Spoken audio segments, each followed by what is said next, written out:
the opposite of addiction is connection. That's something I learned. And I don't think it's just addiction either, though. I think the opposite of just like isolation, I think the opposite of feeling alone and the opposite of, mental illness is connection. And it's reaching out to somebody else because you're caught in your own head. Have you ever heard the phrase becoming the best version of yourself? Yeah, me too. But what does that even mean? And how do we become that person? I'm here to help you navigate through those questions and come up with actionable steps in order for you to live your best life. We've got to discover what we want. We've got to figure out a plan on how to get there, and then we have to go. We can't just sit and wait any longer. Life won't wait on us. So come join me on this constant journey to become the best version of yourself and to find your best you. I'll see you on the other side. All right, what's up, everybody? Welcome back to Nick Carer's Best You podcast. I am super fired up for today's interview with Taylor Wesley. Taylor is a keynote speaker on mental health, and I've talked to one person who I had one person on the podcast before who went through addiction and went through the recovery and rehab process. So I'm excited to do it with somebody completely different. It was a male who's a 40-year-old, and now I'm going with a female who's a good bit younger and experienced it a little bit earlier on in life. So I want to just kind of start off today with going back with your story. When was the point that you realized that you were having a problem? Yeah.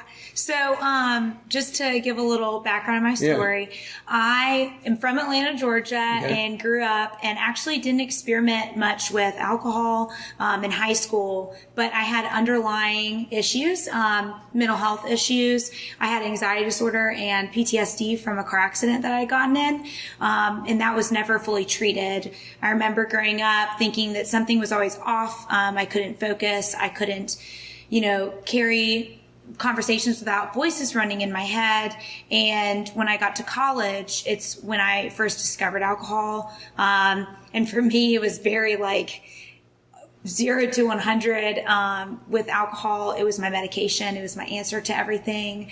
I went from drinking and loving the feeling of it to then drinking every day, to being the one initiating it, to blacking out every time I drank, and then to drinking every day, every morning. And I felt really alone because I felt where I came from and my background, that in my age, I was 19, like there's no way that I could be struggling with something like this. And I was afraid to open up to people that I was struggling because I tried to fix it myself and I thought I could do it myself. But the more I tried to fix it myself and the harder I was on myself, the worse and worse I got into my addiction because I continued to self-medicate, and I got stuck in this vicious cycle, where you have this feeling of unworthiness and uncomfortableness and you want to get rid of it. So you self-medicate and then end up, getting caught in those negative consequences, negative feelings. My anxiety heightened, and I wanted to get rid of the feeling again. So I was caught in that cycle for about 2 years while I was at Auburn. And I finally got to a point where the only answer was to reach out for help. And I woke up, I remember on May 17th, my dad's birthday, May 16th, 2014. And my parents found me in my bedroom and I was close to death and my organs almost shut down. I blew 0.02 BAC away from my body shutting down completely. And that's when I learned, it doesn't matter that I had failed out of Auburn University basically and gotten medical withdrawal, that I was back home under my parents' roof and I didn't know what to do with my life, that this could end up taking my life. And so at that point, I wasn't really ready personally to get treatment, but I knew that that was the only option for me. And that the nurse asked, is this the first time that's happened? And my parents were like, no, this is like the 4th or 5th time. So from there, I got sent to treatment. Yeah. Well, I'm interested in, and we'll get into kind of that specific situation here in a second, but I'm interested in the mental health battles that you were having prior to the alcohol addiction. Yeah. Because I'm sure a lot of people, girls your age or that age, probably experienced a similar thing. So what kind of was going through your head, and what do you think led to the point where alcohol was the answer? Yeah. So when I drank, I realized that like all of my anxiety went away. I didn't care what people thought about me. I didn't care about, school. I didn't care about what I looked like. I didn't care about much of anything. And for once I felt present. Like alcohol made me feel present, and it made me feel like I was forming relationships with people, when in fact I wasn't. I was doing it for selfish reasons, because people drink, it's a social thing. And like, I still believe in that it's a social thing. And, but for me, it was a little different, and I have an allergy to it, and I have a disease that I was born with. I think that everybody, is different, and I was predispositioned to have this. And I just went over that line and ended up, becoming an addict. I think that there's biological, like genetic, and also situational factors that contribute to whether or not, you become an addict or are an addict. But I was born this way, and the series of events that happened led me to this experience for a reason. But it was definitely a self-medication because of that instant relief. Right. Because what were you self-medicating yourself from? Like, tell me I know you said like you were in a car accident, you kind of had PTSD from that. Yeah. So tell me kind of what was right before you drank, when you were having this pain, what was the pain that you were having, and why did you feel that the only way to get rid of it was alcohol? The pain I was having was panic attacks. I would have them about once a month, from a car accident that I was in. And when I had a panic attack, my body lost all control. And it was indescribable feeling, and I don't know how they come about, but it was usually when I was riding in a car. And then also with the anxiety, it's hard to explain, but it's almost like a fluttery feeling 24/7. And I could never be fully present, like I said. And the anxiety was kind of taking over other areas of my life. And I felt like I wasn't good enough. And I felt like this was like never going to go away. And alcohol was the only thing that took it away immediately. So if you were to go back and talk to yourself at that point in time where you were having those panic attacks prior to going to Auburn, what would the conversation be like to yourself in order to like prevent happening what happened? Yeah. So I'm really passionate about, freshmen at college campuses, because I kind of wish that I had heard that when I was a freshman at Auburn. So I actually spoke at Convocation at Auburn University, and it was to all the freshman students. And it was about the importance of taking care of not only your body, but also your mind and your spirit, and making sure to reach out for help. And I think I would have told like a younger version of myself that it's okay to like not be okay, and it's okay to reach out for help, and it's okay that you're struggling right now. Like there is another way, and trying to hide it from other people and trying to deal with it yourself is only going to end up worse off. Because the only way to actually get help is to reach out. Mm-hmm. And I was too prideful to reach out. So that's what I would tell my younger version of myself. Why do you think it is so hard for us to ask for help?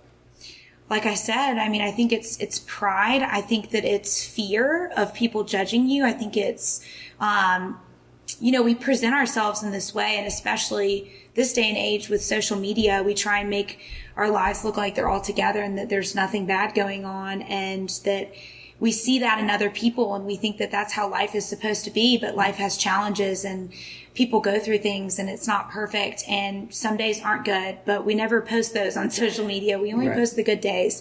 And because I felt like I wasn't normal. I felt like nobody else struggled with it. I didn't hear about anybody else struggling with it really, and I thought that there was no solution. I kind of just gave up on it. And also I was just looking for instant relief too. Yeah. So let's fast forward to that point, May 16, 2014. I can remember the date better than you. Yeah. I'm just kidding. But let's fast forward to that point. Was that really the first point that you were like, okay, I need help, or you were willing to take action? Like, what was the process in your head of like, okay, now's the time where I need to seek help?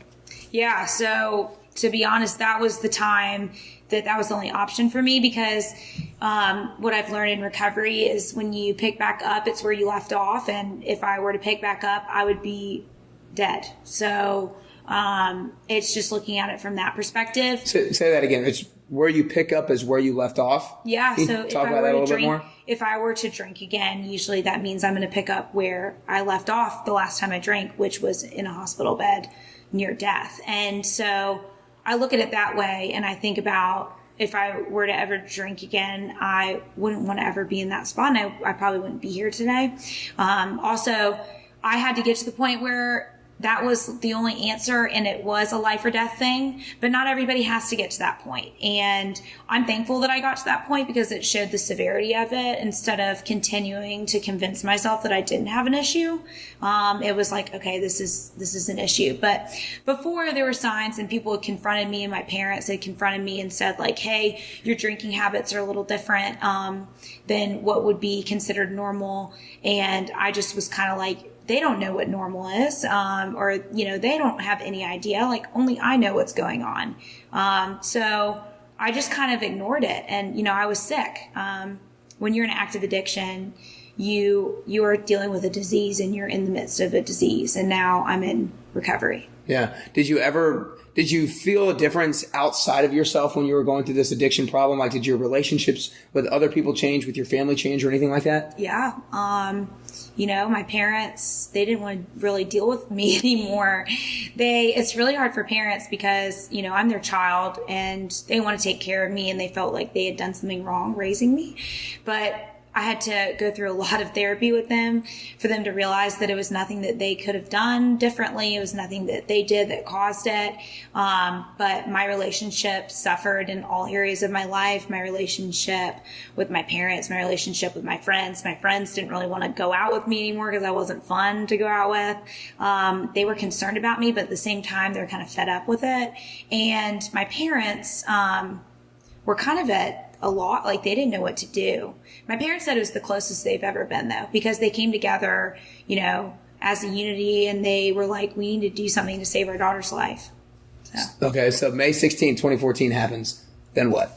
So I went to treatment. I went to a treatment center. Basically right afterwards? I went to an IOP treatment center, which is intensive outpatient treatment. It's a day program. And I was with a bunch of veterans. They're like 50 and up. So I didn't really feel like I related to anybody. And when I thought of alcoholics or addicts, I thought of either homeless men under a bridge that were heroin addicts, or I thought of like old men that were in the basement of a church in an AA meeting. So that's why I had this reputation that I've put around it just from word of mouth and movies and, growing up. And so I get there and I'm like, this is what it is. And I didn't really, open up much. I wasn't really asking for treatment. I was just kind of quiet and sat in the back. And so they went to me and they're like, we can't have you here anymore. It's not good enough treatment.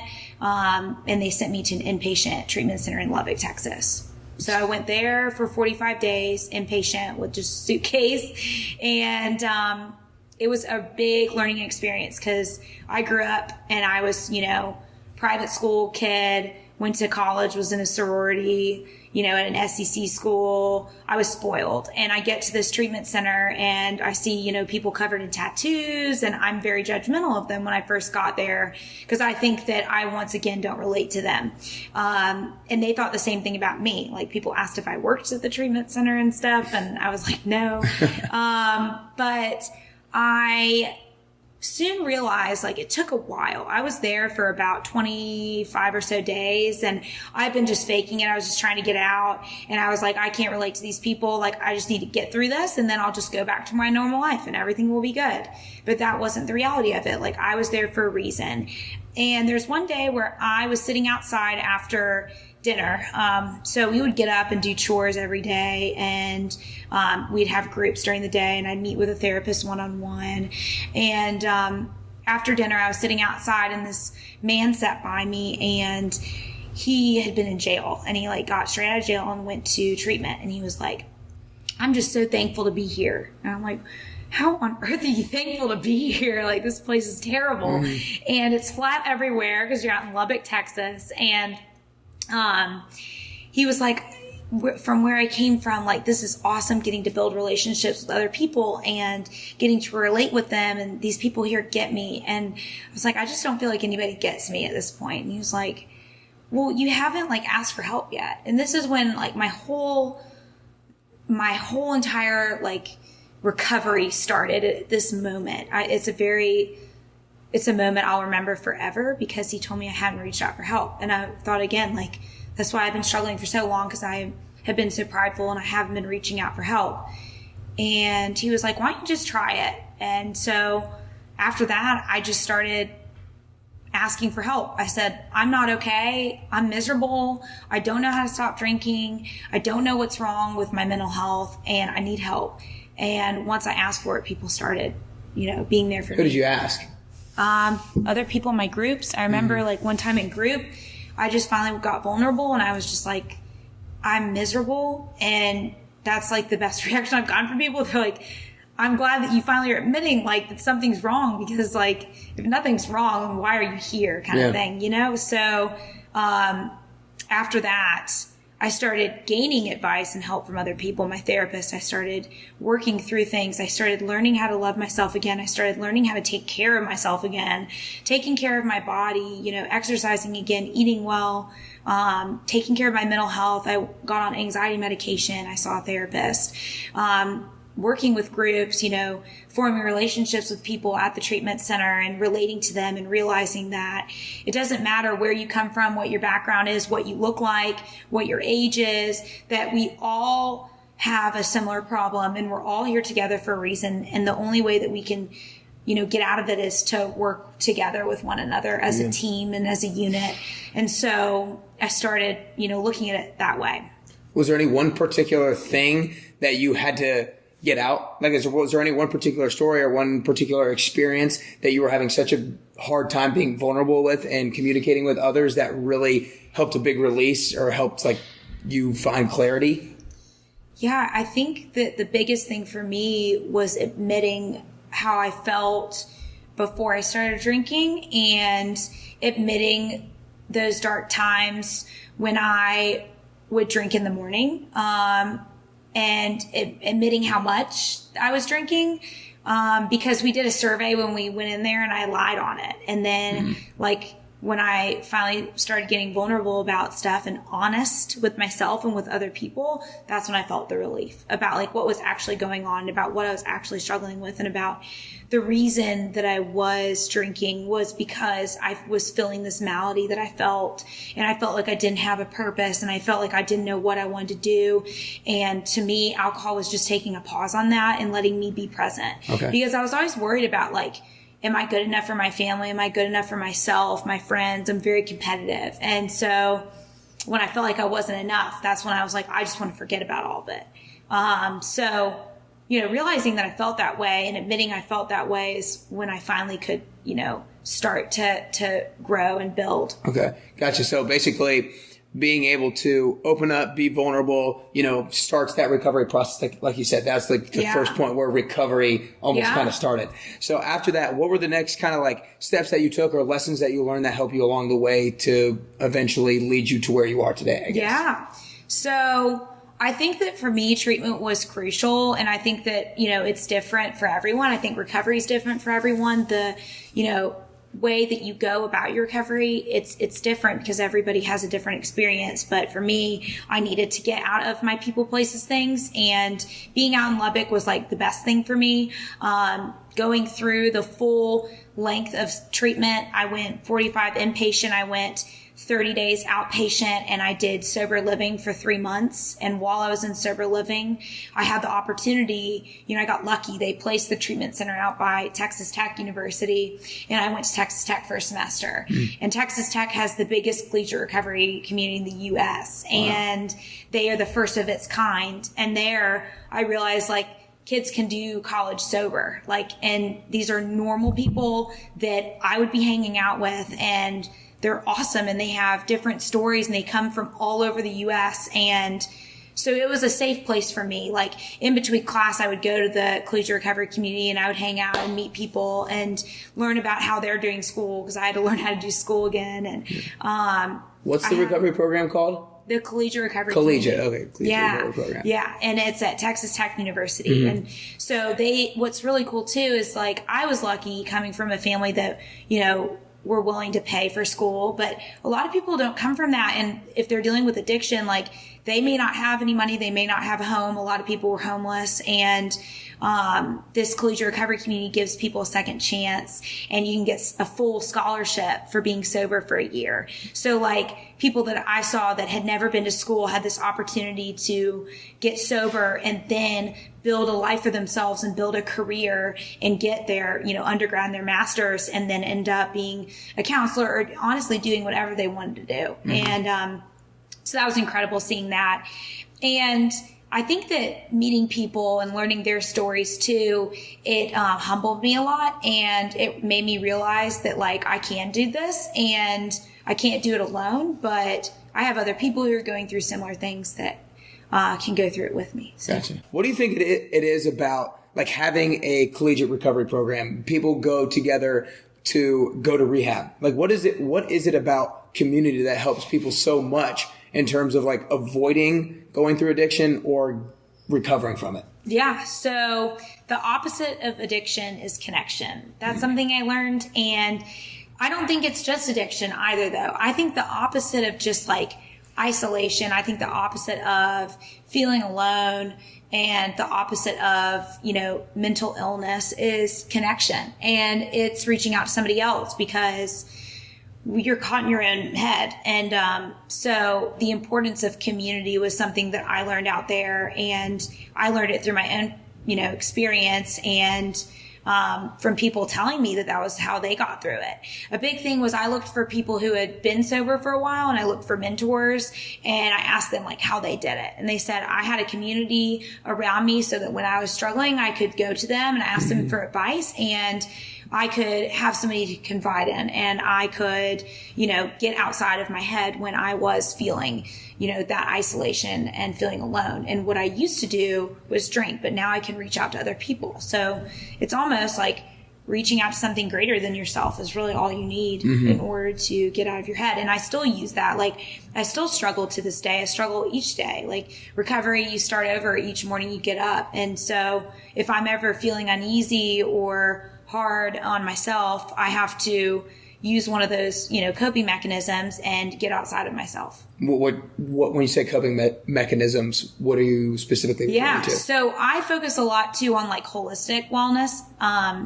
And some people might see that differently, but I think that in order to take care of your mind, you have to take care of your body as well. I'm sure you get that. Of course. And so I make sure to take care of my body. And if I'm feeling anxious, I go on a run, or I try and have, a good meal, or I'll go out to dinner with people. That's like the best thing. And also I'll try and I'm bad about meditating. I need to be better about that. My dad's really good about it. He meditates like every morning. It's so funny. He uses that Calm app or whatever, and he'll send us quotes off of it. But instead of meditating, I usually will just like call somebody, or I'll call a mentor. I still keep in touch with my counselor that was out in Lubbock too. Yeah. And I have a therapist here that I see. Okay. So basically what I'm hearing is basically making sure that you're taking care of yourself first. Yeah. More than anything else. Well, you can't take care of other people unless you're taking care of yourself. It's like the oxygen mask. And I learned that. I've honestly learned that recently working in the industry, because I'm helping a lot of other people who are in that dark spot. But it's like I can't be of service and help other people if I'm not taking care of myself first. Right. So it's almost, I thought at first, like, I don't deserve this. It's selfish, but it's like, it's necessary. It's the least selfish thing you can do. Right. Gotcha. So how long have you been sober now? Almost 5 years. Almost 5 years. Yeah. Awesome. Well, congrats on Thanks. that. But being sober for 5 years now, and being in the industry and having been around a lot of people who have come through the other side of it, you mentioned community, but is there another, maybe one commonality amongst the people who have kind of come on the other side of addiction and kind of using it as a great thing that happened to them and as a benefit that they all have in common? Yeah. Besides outside of maybe just community? Yeah. So something I learned too is that I think especially for young kids, getting sober young, you think like your life's over. And I thought my life was over because I literally only knew like how to go out and drink. And that was fun for me. And so I was like, I'm never going to be able to do anything fun again, but there's so many different ways. And I think that people wouldn't still be sober today if sobriety wasn't a good thing and it wasn't a fulfilling thing. And that you don't have to lock yourself in a room and not go out in the world and experience the world just because you had this problem and you're in recovery and you're still treating it. It's like, if I'm just self-aware when I'm out doing things and I am strong in my own recovery, like you can do anything you put your mind to. And my counselor told me that. And that's what stuck with me when I was finishing my time at Texas Tech. I was really fearful because I felt like I didn't want to be stagnant and not do anything with my life and just stay out there just because it was safe. I felt for once like strong in my own recovery and I wanted to challenge myself, but I still dealt with that fear of, if I challenge myself, am I having the wrong motives? Am I going to relapse? Like, is alcohol gonna like chase me everywhere? But no, like if you're strong in your recovery and if you're like you have a good community and a good support system, like you can do anything. And so I had the option and I ended up returning to Auburn University my second semester junior year. And a lot of people were like really fearful. They're like, that's a terrible idea. You're going back to like where you're struggling. But to me, it was more so like, I wanted to make a living amends to myself to finish school there. And I was able to finish school there in 4.5 years. And so to me, it was almost like that was the best thing I could have done because I was able to like prove to myself that I could do this and I could do anything I put my mind to if I am living a life of recovery, and that you don't have to hide and you don't have to be fearful, and that you don't have to I go to concerts all the time. I go out with my friends to the bars all the time, and people like think that might be weird. And I think it's whatever you're comfortable with. It's gauging what you're comfortable with and making sure you know that. And I always will have my car out with me. So if I feel uncomfortable, I can go home. But having fun and living, I live a more normal life than I did when I was ever drinking, and realizing that, because people feel like when they get sober, they're dealing with that they're so different. Yeah. And the best advice I got was like, you're not special. And I was like, but I thought I was special growing up because like I was dealing with all this crap, but it's like, no, like there are people, everyone has their stuff. It's just a different looking for everyone. Yeah. And so that was my stuff. And so, yeah. Yeah. Well, I want to stick with this being sober thing, because like you said, you thought, how could I ever live life being sober? And I think a lot of people probably have that idea. Like, there's no way I could just never have a drink again. But I want you to talk to somebody who thinks maybe I kind of have a problem, but like maybe not. I'm not really sure. There's no way I could ever stop drinking entirely. Like, what do you say to the person who's like, there's no way I can completely cut out drinking from my life? Yeah. So a really good advice that I got once, and I wish I could remember where, but I've seen quotes about it too, is I would rather go through the rest of my life believing that I am an addict, an alcoholic, and not be, than living the rest of my life trying to convince myself that I'm not. And I think that if you get to a certain point where you feel like you're just continuously trying to convince yourself that you're not, and something's missing and you're not living a fulfilling life, and you think that there might be a different way, that you should give it a try. And I think that a lot of people who have given it a try have seen light, and there are a lot of people who don't make it because they think that it's too hard, or they think that they aren't capable, but anybody's capable of it. It doesn't matter where you've come from. It's really just whether you want it or not. And like I said from the beginning, like I'm really lucky because I didn't have that like, maybe. It's like, I don't think I would be here today, and I really don't deserve to be here today. So I got this second chance, and I'm going to make the most of it. And to me, like, I don't see the value in drinking anymore. I think that it's different because I think that like all my friends drink, and like, I think that they should do whatever makes them happy. And like, if that's good for them, then that's what they're doing. And I'm still going to hang out with them. I'm not going to judge people for that. That's another thing, is that people who are in recovery should never be judgmental of people who still drink, because everybody lives their own lives. And if you're okay with yourself, then you shouldn't have a problem with somebody else. I'm not jealous of people. I'm not angry or resentful towards people. I'm just doing what's best for me. Mm-hmm. So you said that, some people give it a try and don't end up fulfilling and staying sober, that sort of thing, and because it's tough. But what do you think? I know you said kind of that, you didn't feel like you deserved to be here and you were so lucky to be here. Was that kind of your main motivation to stay sober? Like, what is the main motivation to continue going throughout life sober? At first, that was my main motivation, because I was like, this could kill me.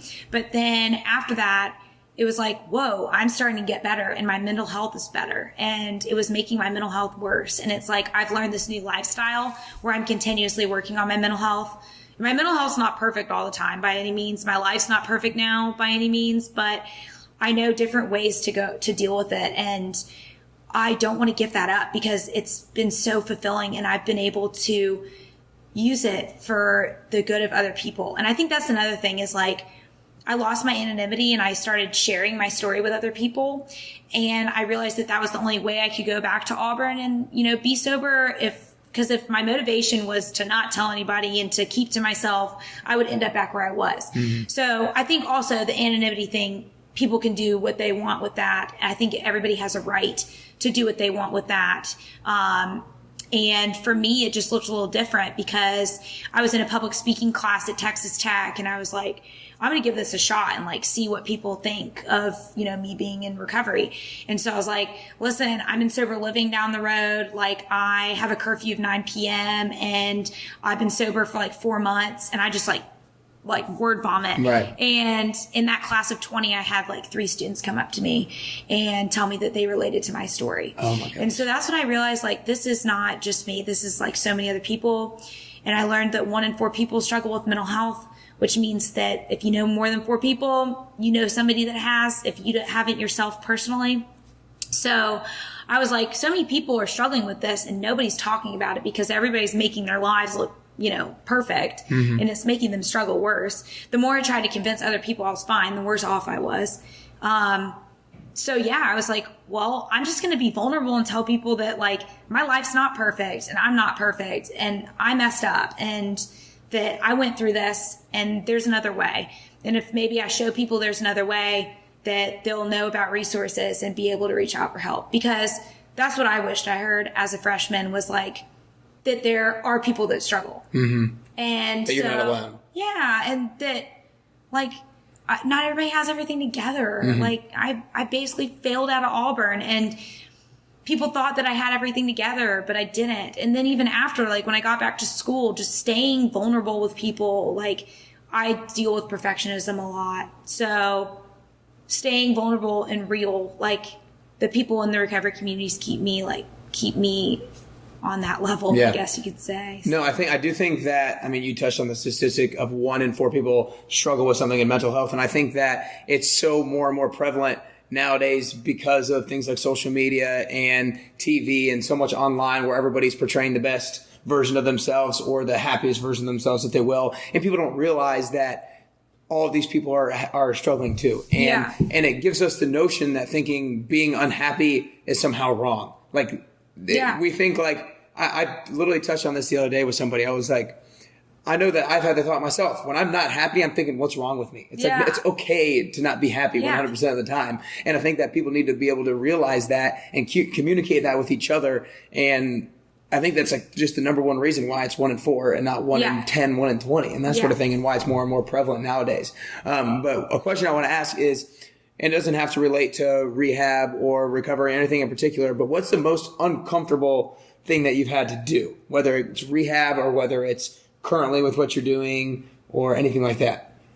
Gosh, that's a hard question. I'm gonna have to think about this one. Okay. And I felt like in my head when you talked about finally being vulnerable in the rehab group, saying like, I'm miserable, was probably a pretty uncomfortable thing to have to admit. But I'm sure the rest of the rehab and recovery process wasn't smooth sailing either. No. So I don't know if there was any one particular thing that was super uncomfortable that you can point back to. I think that the biggest thing that I think is uncomfortable for me and that I still struggle with now is that I'm promoting mental health and wellness And there's days I'm struggling. And so, like I said, staying vulnerable through all of that, and it, having people know that I am human, and that even though I'm promoting this, and like I'm promoting mental wellness and like feeling good about yourself, and reaching out for help to other people, I have to show that like I not only like came from a dark place, but like life isn't always perfect either. Like just because I'm sober doesn't mean like my life is smooth sailing now. Like I still deal with challenges. Right. And I think the biggest thing for me is like, because I had this platform and people were looking up to me, and I felt like, after the Miss Homecoming campaign, I had to have it all together because people were looking at me and articles were being written and I was being interviewed for these things. And I was like, whoa, like I'm having a really bad day today and I have to act like I'm, all dandy. So it's just being consistent with that. Yeah. Almost feeling like an imposter syndrome, almost like if I'm going to talk about it, then I can't have these sorts of negative feelings myself, but I do. And just being open about that. Yeah. So, and I've noticed that when I am vulnerable about that and when I do open up about that, I get a way better reaction. Mm-hmm. I mean, vulnerability breeds vulnerability. So that's something I learned. Gotcha. So now you're going around and speaking about this kind of thing to different groups and things of that nature. What is your biggest communication? So are you talking to people who are currently, are not currently going through this necessarily, right? It's like people just anybody and everybody. Okay. So it started at Auburn when I first got back to school. They had a mental wealth week, and it was a week to raise awareness for mental health. And I hadn't told anybody I was going through any of that yet. I had just gone back to school and I was trying to figure out how I was going to do this. I felt really alone. And I was like, this is what I need to use what I learned at Texas Tech and reach out. So I went up to them after and I was just like, what can I do to help? And they were like, just keep showing up. We have like no kids here, like showing up, just sit here in the audience. So I kept showing up and I kept showing up. And I would show up to just anything and everything that was raising awareness for mental health or recovery. I joined the Auburn Recovery Community, became their community outreach coordinator. I joined SGA. I became the health and wellness director, where a big initiative was to help student counseling services on Auburn's campus because they had the highest suicide rate that they'd had in forever and a waiting list of 300 students. So I was like, all right, there's a problem on college campuses. Like we need to address it, and maybe I can be a way to help them because I learned so much at a school that provided so much. And Auburn like cared about their students and they wanted to do that. But I joined a task force, a mental health task force, and then from there was when the Miss Homecoming campaign happened. I got nominated for Miss Homecoming and 5 of us put on a campaign. And that's where my communication came about. When I was in treatment, my mother sent me a quote that was painted on a mural, and it said, if you take the I out of mental illness and replace it with we, it creates the word mental wellness. And it stuck with me because I was like, that is literally everything I've learned, is that community. And if you have a community supporting mental health, the people who feel isolated and alone won't feel so alone anymore. And they probably will be more inclined to reach out because they know that there are people there that care about it. But if nobody's talking about it, if everybody's acting like everything's together, then everyone's going to hide under closed, doors. And it made me think about just like that freshman kid, like in a dorm that felt alone and felt like he didn't have anybody else to talk to. And he was getting to the point where he didn't know what else to do.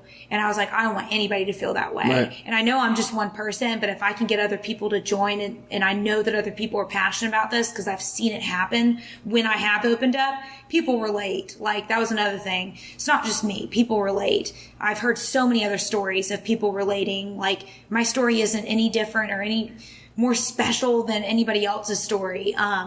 Everybody has one. And so if I got more people to open up about their stories, that's when it could become a community thing. Mm-hmm. And that's when more and more people would join, and the whole entire, university as a whole would support it and raise awareness for it. Mm-hmm. So that was going to kind of actually touch on my next question. You said you were going to these meetings and like no one was showing up, right? But you kept going.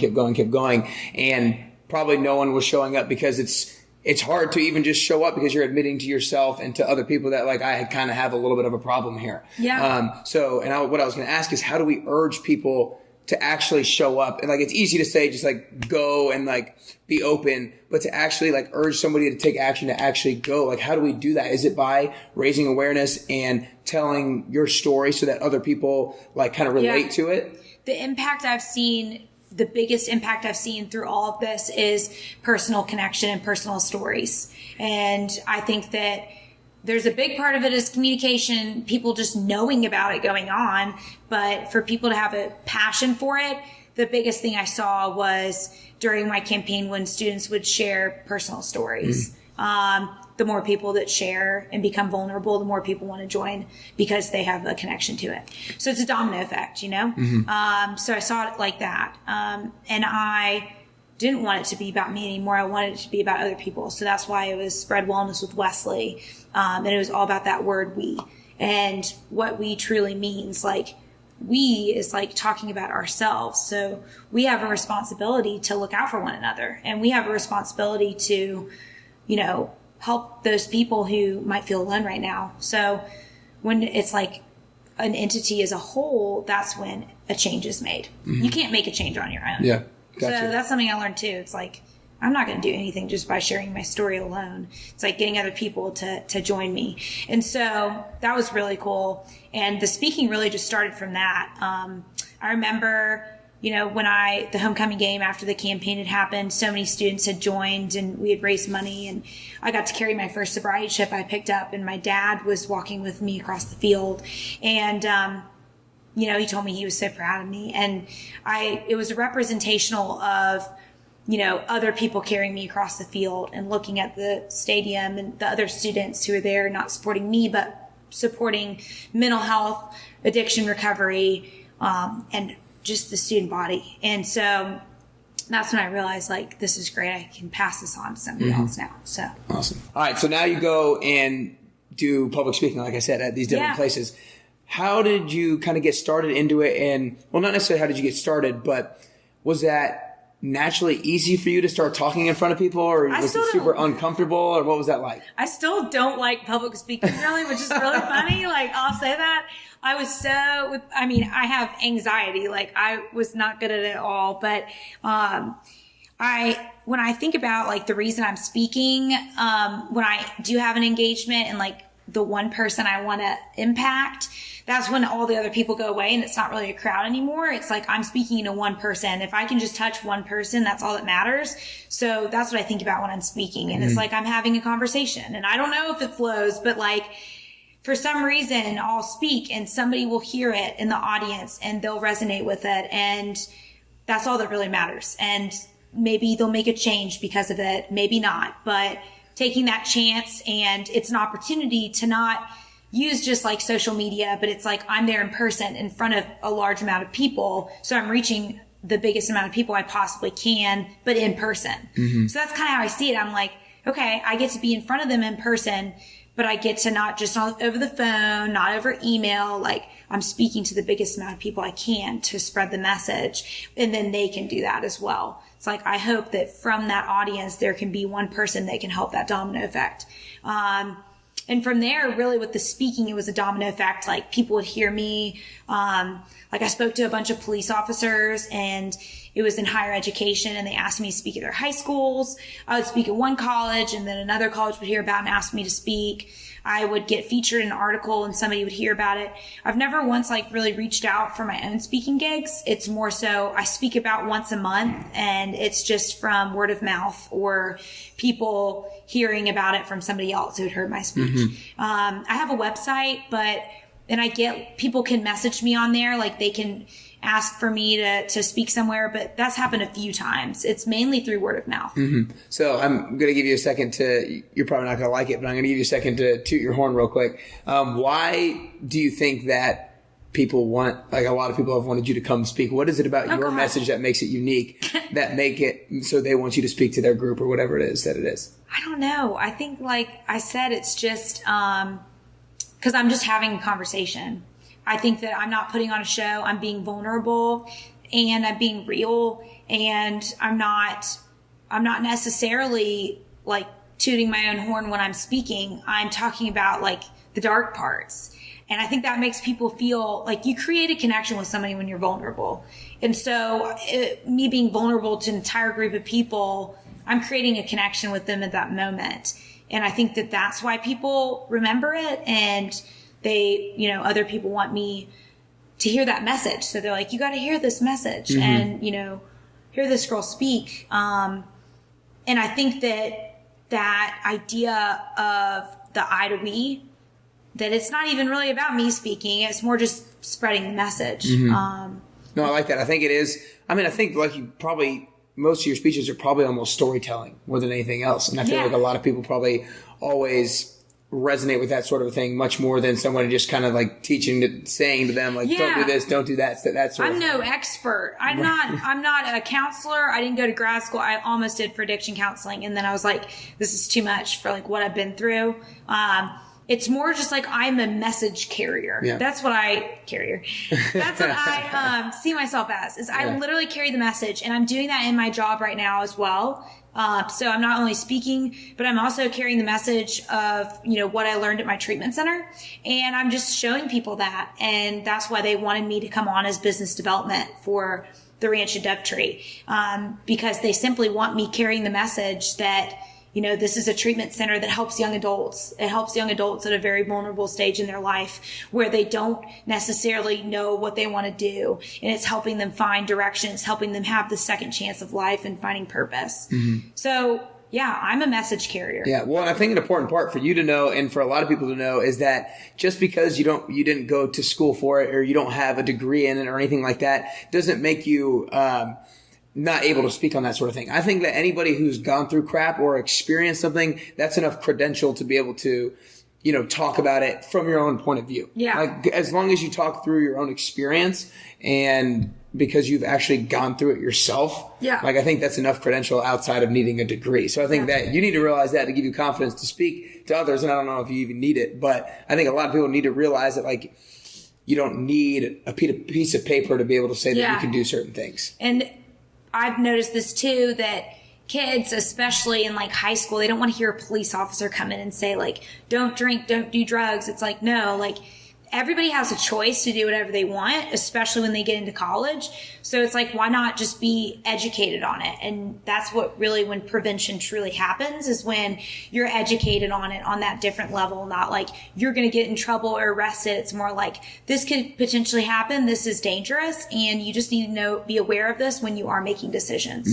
Gotcha. So down to the last two questions. I always ask the same last two. And the first one, I always throw out the age number. So how old are you currently? I'm 24. I'm almost 25. 24, almost 25. Awesome. So obviously you got goals, things you want to accomplish, things you want to create, people you want to speak to, that sort of thing, messages you want to get across. 10 years down the road, 34, almost 35. Oh my gosh. Taylor Wesley, what have you done? What have you accomplished? And what are you currently doing? One day at a time. That's a big thing for recovery, is we say one day at a time. Okay. But, I don't know, because I never had a huge goal when I started the speaking. I never even wanted to be a public speaker, and this just happened before my eyes. And I never wanted to be like, open about my recovery at Auburn and it to like be this thing. And it just happened anyways. And I think that everything's just happening for a reason. And I think that I'm just going to let it continue to carry me. And I think that you should have goals and you should have aspirations. And I think that my main goal is to continue working towards being a message carrier and spreading the message of raising awareness for mental health and showing people the importance of community around mental health, that you can't do it alone. And the more that I keep that as my main, mission statement, I guess. As your foundation. I love like mission statements and stuff, and that really keeps like your morals intact and keeps you from straying away. I've kept that mission statement, and it's just kind of led me from there. Okay. So keeping that mission statement, not to get too consumed in myself, but to continue just working towards the goal of other people getting involved in this and simply raising awareness. I think that other stuff will happen from that. Okay.